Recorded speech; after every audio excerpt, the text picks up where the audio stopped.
que lorsqu'il reviendra, nous chercher, nous prendre, que nous puissions partager sa vie avec lui dans le cieux. C'est une parole que Dieu avait mise dans mon cœur. J'aimerais juste repartir dans l'Ancien Testament un moment et je vous donnerai le thème par la suite. Dieu crée le monde. Il crée le ciel et la terre. Il crée tout ce qui existe. Et par la suite, Dieu crée l'homme. Il lui donne le pouvoir, la puissance. Et vous remarquerez que ce n'est pas Dieu qui a nommé les animaux, mais c'est l'homme qui a nommé les animaux. Parce que Dieu lui avait donné une mission.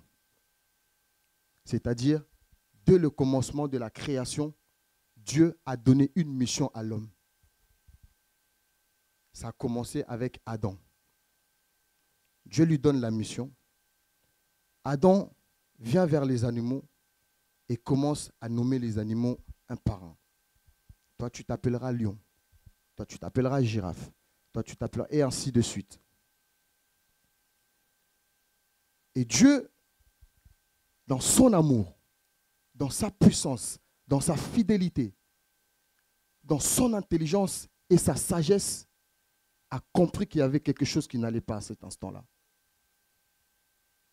Il dit, l'homme est seul. Et il lui faut plutôt une personne qui lui ressemble. Une personne qui pourra comprendre sa façon de voir, sa façon de parler. Et Dieu vient un jour, il endort l'homme, il prend une côte, il crée la femme. L'homme se réveille. Et encore une fois de plus, cette mission était encore là. Ce n'est pas Dieu qui a appelé femme, femme, mais c'est l'homme qui a appelé femme, femme.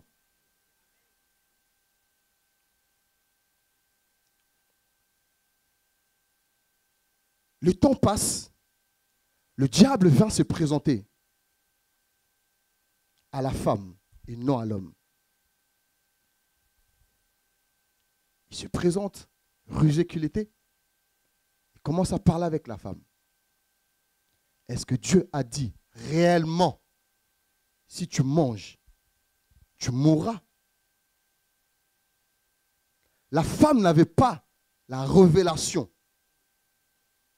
La femme n'avait pas la responsabilité. Parce que lorsque Dieu a créé, il n'a pas d'abord créé la femme, mais il a d'abord créé l'homme. Donc la responsabilité revenait à l'homme et non à la femme. Mais le diable rusé qu'il était, il le savait que si je vais vers la femme, elle ne saura pas.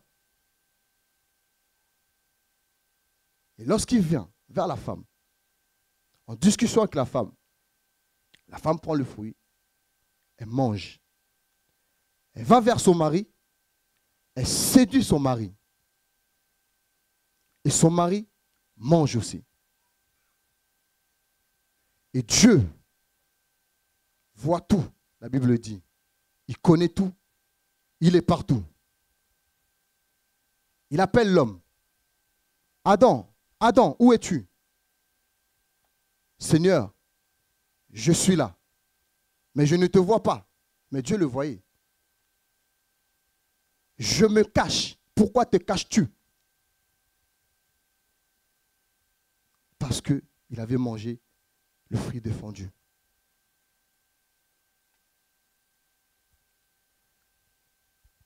Et pour se faire pardonner, qu'est-ce que Dieu a fait? Le Seigneur tue un animal. Et par la peau de cet animal, il habille les hommes, la femme et l'homme. En cet instant-là, le sang a coulé. à cet instant-là, le sang a coulé. Le thème de mon message, c'est la puissance de la croix. En cet instant-là, le sang a coulé. Le premier sang a coulé avec Adam et Ève. Et vous connaissez la suite. Dieu les chasse. Ils sont sortis. Lorsque Adam et Ève ont eu des rapports, ils ont eu 2 fils. Caïn et Abel. Un jour, Dieu arrive. Caïn et Ève, qu'est-ce qu'ils ont fait? Ils ont fait à Dieu un sacrifice. Caïn et Abel. Ils ont offert à Dieu un sacrifice. Caïn a offert des fruits à Dieu. Dieu n'a pas apprécié, Dieu n'a pas agréé cela. Mais Abel, qu'est-ce qu'il a fait?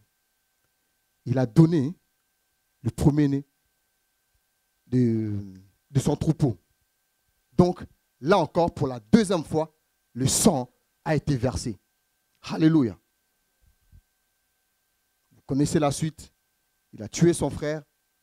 Le sang encore a coulé. Dieu a été en colère à cet instant-là. Il y a eu l'abomination dans le monde. Il y a eu pas mal de choses. Le péché est entré dans le monde au travers de Adam et Ève. Le péché est entré dans le monde. Dieu ne pouvait plus sentir le péché. Qu'est-ce que le Seigneur a fait? Il a dit, je vais détruire l'homme. Mais il s'est gardé une famille, la famille de Noé. Il les a épargnés parce que Noé était fidèle et Dieu l'a agréé. Dieu a épargné Noé et sa famille. Il entre dans l'arche, vous savez la suite. Mais lorsqu'il sort, la première des choses qu'il fait, il offre à Dieu un sacrifice. Là encore, le sang a coulé. Alléluia. Je vous ramène quelque part par la grâce de Dieu. Et Dieu s'est tourmenté quelque part. Dieu se disait, qu'est-ce que je veux faire? Qu'est-ce que je veux faire? Aucune personne m'est agréable. Aucun homme m'est agréable. Dieu cherchait. Dans le ciel, Dieu cherchait. Il marchait certainement. Il se posait des questions certainement. Il se disait, mais qui enverrai-je? Qui enverrai-je? Il se tourne à droite. Il se tourne à gauche.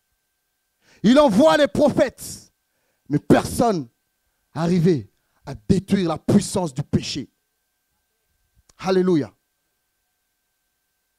Il envoie ses serviteurs, mais personne n'arrivait à détruire, à consumer la puissance du péché.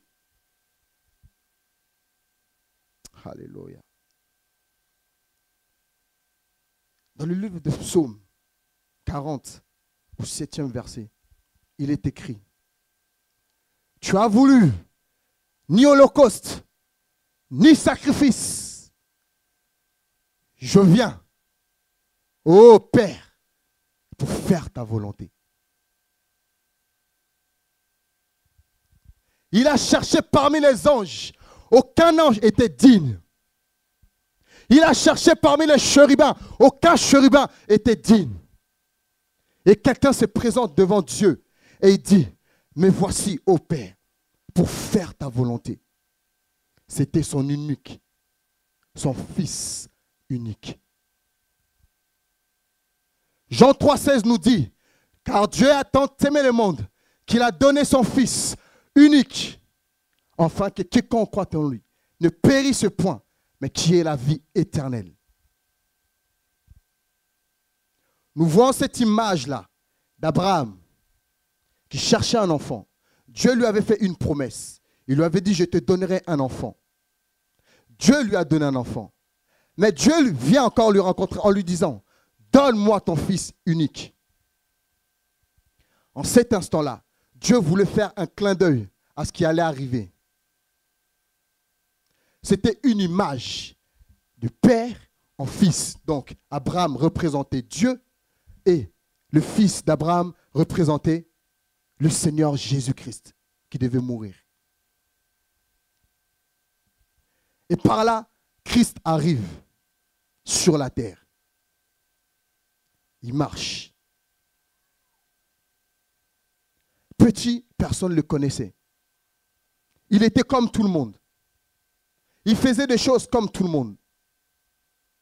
Mais il y a eu un moment, il fallait qu'il commence son ministère à l'âge de 30 ans. Jésus rentre dans son ministère. C'est à partir de là maintenant nous allons commencer. Jésus rentre dans son ministère. Et des choses devaient commencer à se faire. Parce que Dieu lui avait déjà parlé au commencement. Le Seigneur lui avait déjà révélé des choses au commencement. Parce que Jésus aussi avait quoi? Une mission. Rappelez-vous ce que j'ai dit tout à l'heure. Lorsque Dieu a créé l'homme, il lui a donné une mission. Lorsque Jésus est venu sur la terre, il lui a donné aussi une mission.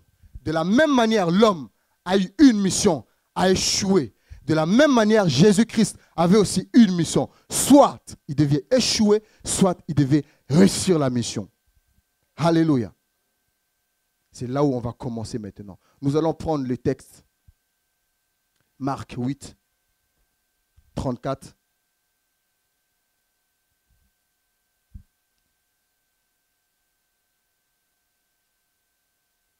Et je vais essayer juste par la grâce de Dieu de comparer la vie de Jésus-Christ et la vie des hommes dans ce monde. La manière dont Jésus a marché dans ce monde et la manière dont nous devons marcher aussi. Par la grâce du Seigneur. Marc 8, 34, 38. Je lis la parole de Dieu. Puis ayant appelé la foule avec ses disciples, il leur dit, si quelqu'un veut venir après moi, qu'il renonce à lui-même, qu'il se charge de sa croix et qu'il me suive. Car celui qui voudra sauver sa vie, la perdra. Mais celui qui perdra sa vie à cause de moi, de la bonne nouvelle, la sauvera. Et que sert-il à un homme de gagner tout le monde s'il perd son âme? Que donnerait un homme en échange de son âme? Car quiconque aura honte de moi et de mes paroles au milieu de cette génération adultère et pécheresse, le Fils de l'homme aura aussi honte de lui, quand il viendra dans sa gloire de son Père avec les saints anges. Alléluia.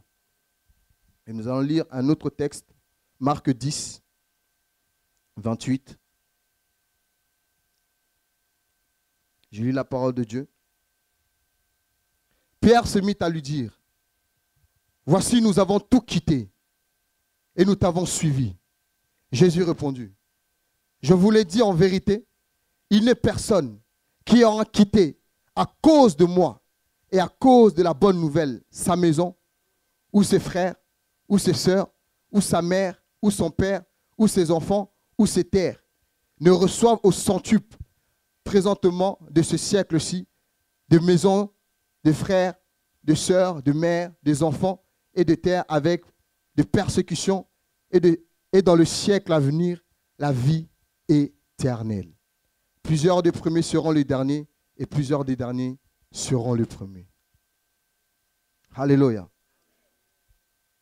J'espère que vous me suivez. La parole nous dit ici, dans le livre de Marc, verset 8, chapitre 8 plutôt, si quelqu'un veut venir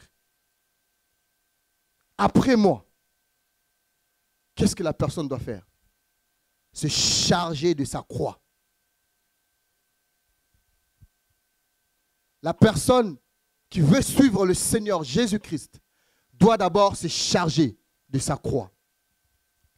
La croix, pour moi, selon la compréhension que j'ai eue de la part du Seigneur, a 4 significations.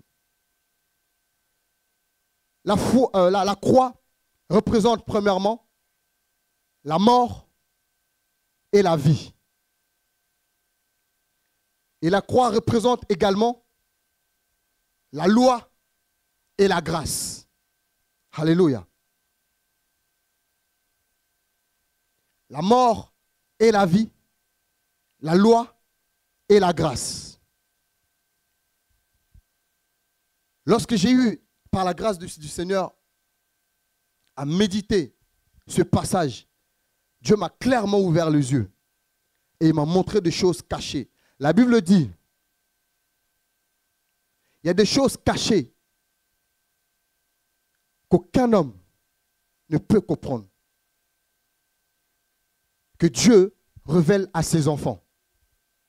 Lorsque nous méditons la parole de Dieu, restons concentrés, appelons l'Esprit de Dieu afin que nos yeux puissent s'ouvrir, afin de comprendre la pensée de Dieu.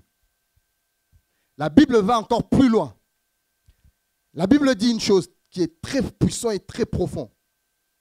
Il dit, les choses que les hommes peuvent voir avec leurs yeux charnels ne peuvent pas comprendre ne peuvent pas comprendre sans le Saint-Esprit. Et Dieu a utilisé ces choses-là par la folie de la croix.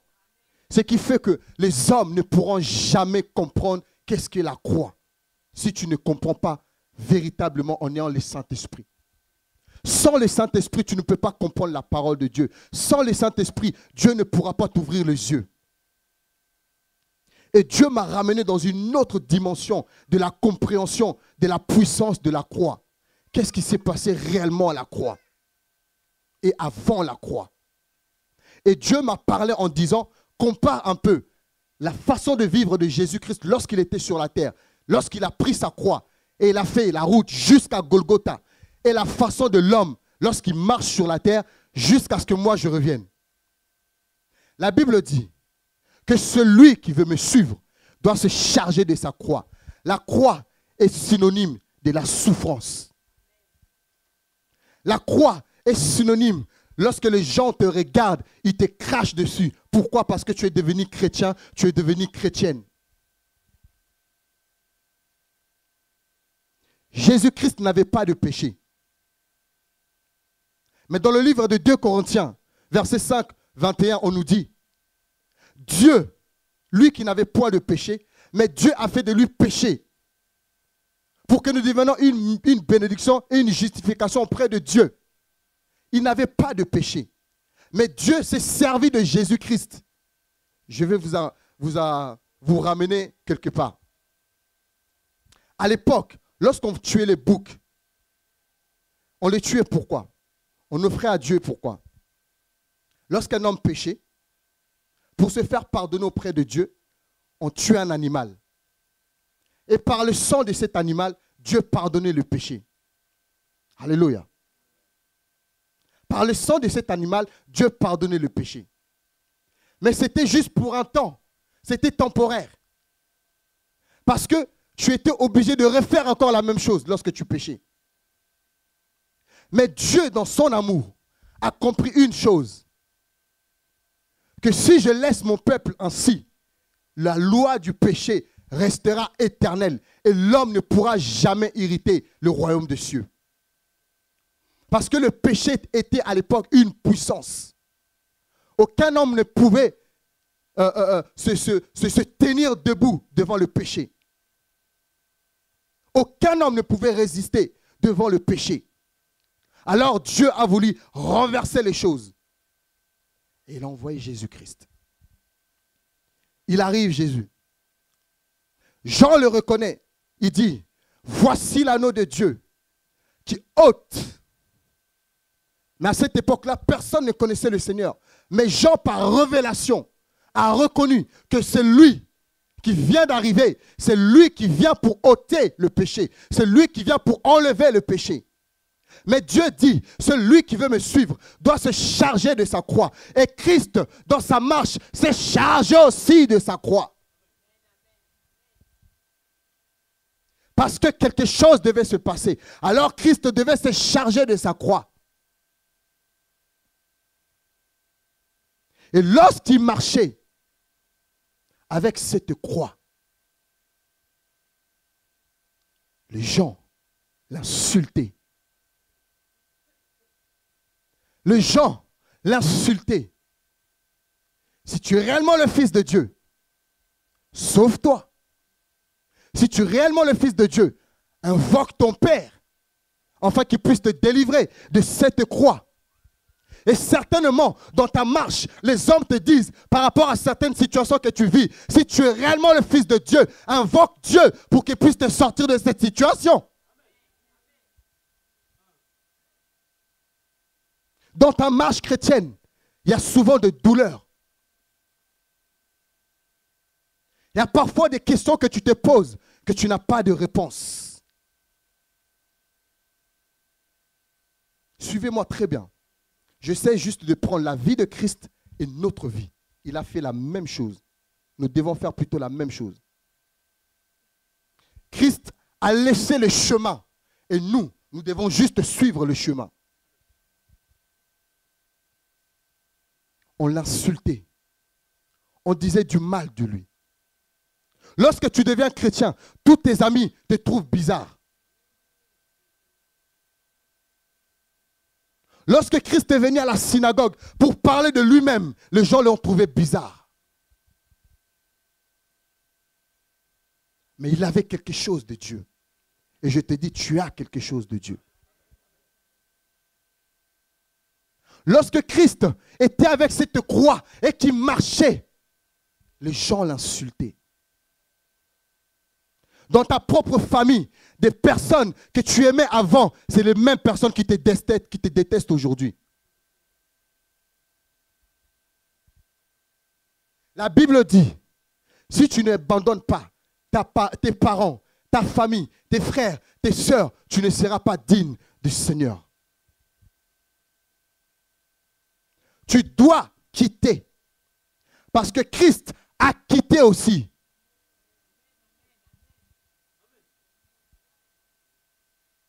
Tu dois quitter, tu dois abandonner. Christ a abandonné les anges, les chérubins et son royaume. Et toi, tu dois quitter tes amis, tu dois quitter tes parents, tu dois quitter tes frères, tes sœurs pour être attiré par le Seigneur. Je me rappelle encore ce moment où Christ avait sa croix. Il marchait et il pleurait, il pleurait. Et à un moment, Christ tombe par terre.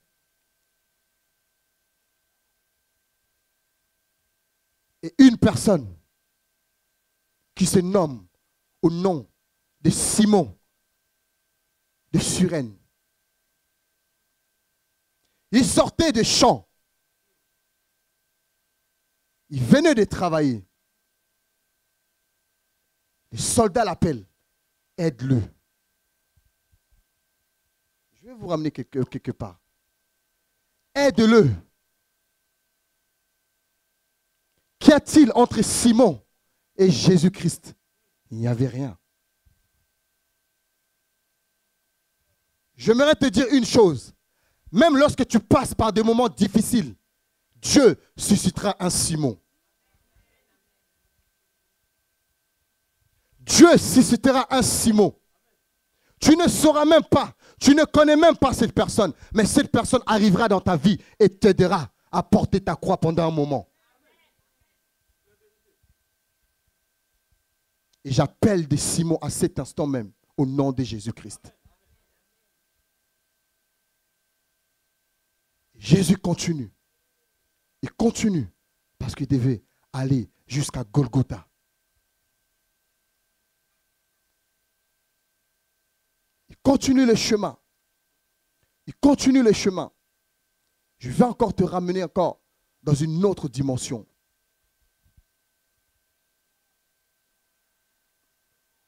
Christ, dans sa souffrance, il y a une chose que Dieu m'a interpellé lorsque j'ai médité. Le Seigneur vient, il me dit, les personnes avec qui Christ était crucifié ont souffert de la même manière que Christ. Souvent, lorsque nous prions, nous disons des choses. Seigneur, tu as souffert. Oui, c'est vrai. Tu as pleuré. Oui, c'est vrai. Tu t'es fait frapper. Oui, c'est vrai. Mais ce n'est pas ça qui comptait pour Dieu. Christ, lui, n'avait pas de péché. Mais ces soldats, ces personnes plutôt, ces voleurs, ont commis un péché. Mais Christ n'avait pas de péché. Ce qui touchait le cœur de Dieu, c'est que son fils allait être frappé parce qu'il n'avait pas commis de péché. Ce n'est pas parce qu'il a souffert, parce qu'on l'a frappé, parce qu'on l'a flagellé. Non, ce n'est pas par rapport à ça. Parce que les soldats aussi ont reçu le même coup que Christ. Mais la différence était que Christ n'avait pas de péché. Et ce qui faisait mal à Dieu, c'est que Dieu lui-même devait frapper son propre fils. Alléluia. Ce qui faisait mal à Dieu, ce qui tourmentait Dieu à cet instant-là, c'est de frapper son propre fils. Quel parent, quand ton enfant n'a rien fait, tu peux le frapper? Quel parent aimerait ça? Personne. Personne. Personne. Et Dieu me disait une chose. Il disait, tu sais pourquoi le diable n'a rien compris ce jour-là? Pourquoi le diable n'a rien compris à la croix? Qu'est-ce qui s'est passé à la croix? C'est parce qu'il a été voilé. Lorsque Christ est venu sur la terre, Dieu était en Christ, sous une puissance d'un lion. Mais il représentait Christ. Il était en Christ, mais en même temps, il représentait Christ. Il présentait Christ devant, et lui, il était toujours derrière. Dieu ne s'est jamais présenté devant le diable comme ça. Jamais. Parce que si Dieu se présente devant le diable ne peut jamais résister. C'est pour cela que le diable pouvait donner des ordres à Jésus. Fais ceci, si tu es réellement. Qui donne un ordre à Dieu? Personne ne peut donner un ordre à Dieu. Parce que le diable était voilé. Il voyait Christ, mais il ne voyait pas Dieu derrière Christ.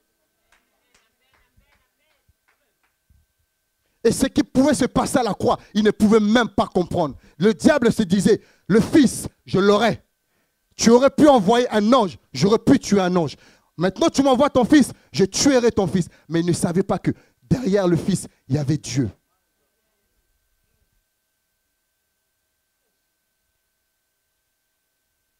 Quand le Seigneur me parlait de ça, mes yeux étaient ouverts. J'ai dit non, ce n'est pas possible, mon Dieu.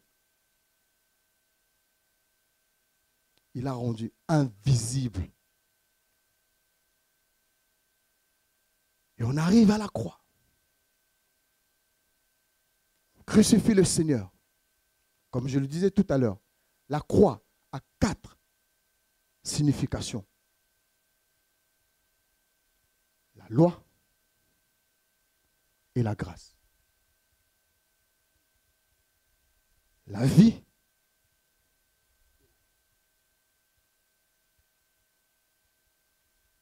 C'est ce qui devait se passer ce jour-là. Mais le diable ne comprenait pas. Et à un moment, le ciel tout à coup devient sombre. Et Christ crie, Eli, Eli, lama sabachthani. Eli, Eli, lama sabachthani.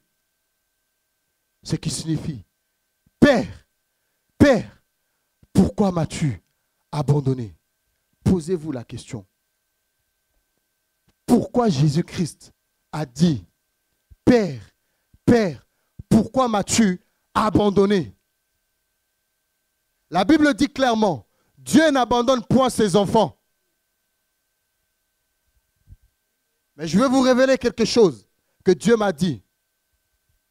À cet instant-là, la croix, Jésus-Christ n'était plus agréable à Dieu. Parce qu'il était devenu péché. Il n'était plus agréable à Dieu à cet instant. En ce moment, Christ n'était plus agréable à Dieu. Parce qu'il portait l'impudicité. Parce qu'il portait l'adultère.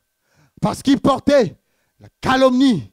Parce qu'il portait la jalousie. Parce qu'il portait le vol. Parce qu'il portait toute forme de péché. Et Dieu devait frapper. Dans le cœur de Dieu, il regardait ton fils. Il regardait son fils. Mais il ne pouvait rien faire. Il ne pouvait rien faire. Parce que son fils, à cet instant, ne lui était pas agréable. Et Jésus pouvait dire, Eli, Eli, lama sabachthani, Eli, Eli. Mais Dieu ne pouvait rien faire. C'est pour cela dans ta vie, il arrive des moments où tu souffres. Tu cries, Dieu, je ne comprends pas. Regarde derrière s'il n'y a pas un péché quelque part. Alléluia. Lorsque tu cries à Dieu parfois, tourne-toi et regarde s'il n'y a pas un péché quelque part que tu es en train de porter.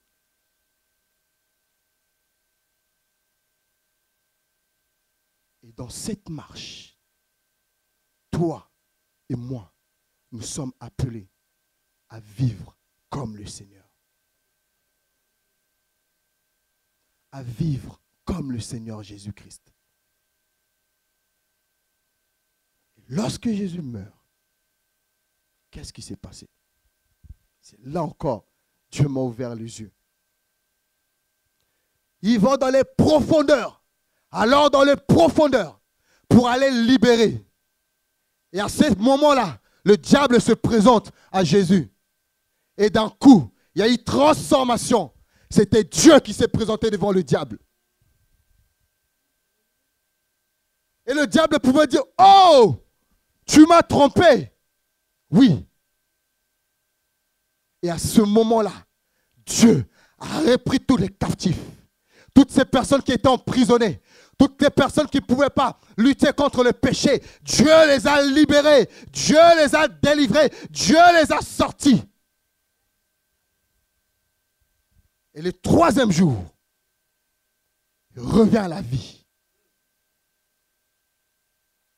Le troisième jour, il revient à la vie. Et moi, je te dis une chose. Il y a un temps où les hommes peuvent te critiquer. Il y a un temps où les hommes peuvent t'écraser. Il y a un temps où les hommes peuvent te négliger. Mais le troisième jour,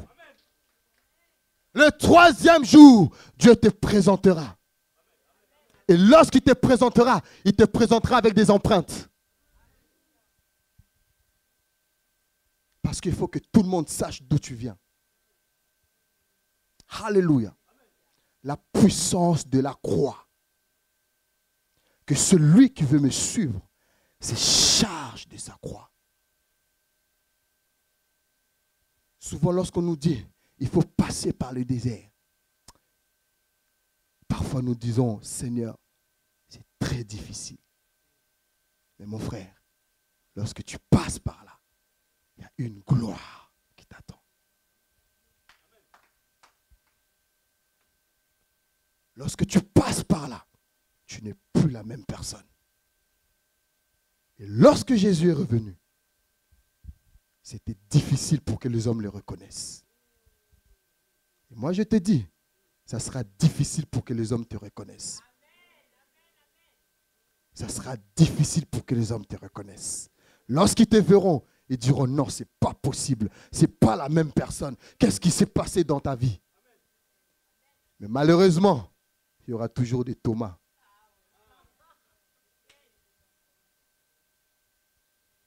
Il y aura toujours des Thomas. Même si les Thomas viennent avec les empreintes, tu diras, oui, c'est vraiment moi. Alléluia. Alléluia. La puissance de la croix. La puissance de la croix. Lorsque tu passes par la croix, quelque chose est obligatoirement, quelque chose doit se passer obligatoirement.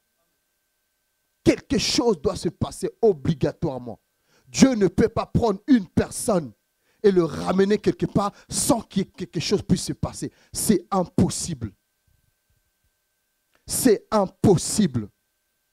Voilà pourquoi lorsque le Seigneur s'est présenté à Paul, Paul ne pouvait pas comprendre au départ. Mais lorsqu'il a enseigné Paul, il a dit, mystère de Dieu. Mystère caché aux hommes, mais révélé à ceux qui sont de Dieu. La puissance de la croix. La croix te libérera. La croix est dans l'obligation de te ramener à la mort pour te faire ressusciter. Pour que tu deviennes une nouvelle personne. La croix est repartie dans l'Ancien Testament. Il a pris la loi. Il est venu de nos jours. Il a pris la grâce et les a mis en accord.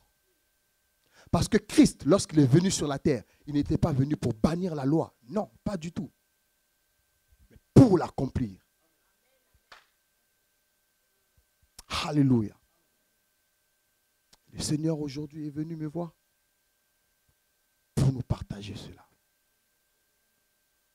Et avant de finir, je vais faire juste un petit témoignage de ce que j'ai vécu par rapport à ce que je vous ai dit tout à l'heure lorsque Dieu a voilé le diable. Lorsque j'ai reçu le Seigneur Jésus-Christ, j'avais 18 ans. À l'âge de 21 ans, en fait, j'ai écrit ce message-là, j'avais 21 ans. Dieu a continué à me parler encore jusqu'aujourd'hui de ce message. Mais j'avais 21 ans à l'époque, quand Dieu m'a dit de parler de ça, d'écrire ça. À l'époque, lorsqu'on a reçu le Seigneur avec mes amis, on traînait à 5. On allait partout pour prêcher la parole de Dieu. À l'époque, j'étais encore au lycée. Je prêchais la parole de Dieu. Je prêchais tout le monde. Tellement j'étais vraiment, voilà, un jeune chrétien. Il y avait les ailes. Donc je prêchais tout le monde. Et un jour, je me rappelle, on est sorti avec mes amis. On allait évangéliser. On part avec mes amis. Et au retour, on parlait de Dieu, on s'exhortait, on était là en train de chanter. Et d'un coup, on voit une moto qui arrivait à une grande vitesse. Mais alors, une grande vitesse. La moto arrivait. Et d'un coup, l'enfant avait à peu près, je pense, 2 ans, a lâché sa mère et a commencé à courir. Et la moto arrivait en même temps. Imaginez-vous. La moto arrivait en grande vitesse et l'enfant était juste là. Elle courait. Et d'un coup, bah! L'enfant a volé, est tombé par terre d'un coup. Elle était morte sur place. L'enfant, je vous dis, était morte sur place. Et nous, on passait par là. Et j'entends une voix qui me dit, arrêtez-vous. On était ce jour-là, on était 3. On s'est arrêté.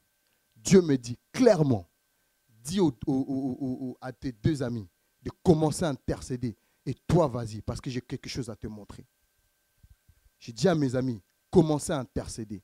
La mère de l'enfant déjà était par terre, elle commençait à pleurer. Tout le monde était là, les gens étaient agités. Mais Dieu me dit, va voir la fille. Je vais vers la fille. Il me dit, j'entendais la voix clairement. Prends ses 2 jambes. Je prends ses 2 jambes. Commence à intercéder. Je dis, Seigneur, c'est chaud. Il me dit, est-ce que tu crois à ma parole? J'ai dit, oui Seigneur, je crois. Il dit, intercède. Je commençais à prier. Je priais. Je dis, j'appelle la vie. J'appelle la vie. J'appelle la vie. J'appelle la vie. J'appelle la vie. Et je priais. Écoutez-moi très bien. Les pompiers sont arrivés. Les pompiers sont arrivés. Lorsqu'ils arrivent, ils écartent normalement tout le monde. Écartez-vous et commencent leur travail. Mais en ce moment-là, ils sont arrivés. Ils ont écarté tout le monde. Ils ont dit, toi, tu es qui pour cet enfant? Ils ont parlé à la mère. La mère a dit, je suis sa mère. Ils ont dit, écartez-vous. Ils ont écarté tout le monde. Ils sont restés pendant au moins 2 ou 3 minutes à m'observer. Ils ne faisaient rien. Dieu m'a rendu invisible à cet instant-là. Je priais, Je priais, je priais, je priais, je priais, je priais. Et d'un coup, la fille a fait... La vie est revenue. Lorsque la vie est revenue, ils sont venus me voir. Mais monsieur, qu'est-ce que vous faites ici? J'ai dit non, non, non, non, je ne fais rien du tout. Je suis parti. En cet instant-là, Dieu m'a rendu invisible parce que j'avais une mission à faire. C'est comme ça que Dieu marche avec les hommes. Être sensible. Lorsque Dieu te dit de faire quelque chose, ça peut être bizarre. Mais écoute la voix et fais simplement. Et tu verras le résultat par la suite. Et je vais m'arrêter là. Que mon Dieu vous bénisse.